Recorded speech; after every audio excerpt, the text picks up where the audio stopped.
ගෑණි කානට දාලා මට එනුම්පද කියද්දි මං කොහොමද ජය මේ කී අසර වෙලා ඉන්නේ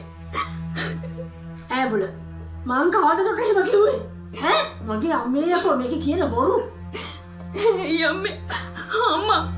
ළමයි කදන්න නැති කිය හැමතිස්සෙම නොකිය කියන්නේ ඒකනේ අම්මේ හරි ගායනේ දැන් අඬන්න නැතුව ගිහින් ඇඳුම් මාරු කරගන්නකෝ අම්මේ මොකක්ද අම්මේ මේකේ තේරුම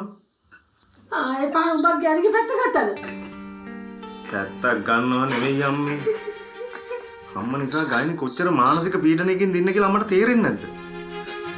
අම්මේ අපි දරුවෙක් හදන්නම් අපිට දරුවෙක් හදන්න පුළුවන් කාලෙක අම්මා ඒ ගැන කියෝ ගායනට වද දෙන එක නතර කරගන්නකෝ හරි පුතේ දැන් මමනේ ප්‍රශ්නේ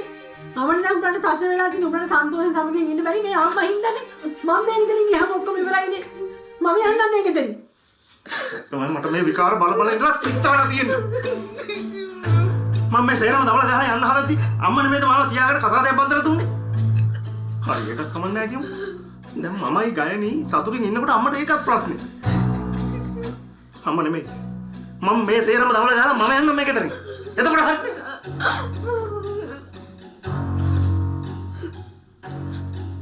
අම්මට ඕකනේ කරගන්න ඕන උනේ මොනන්න මම ගන්න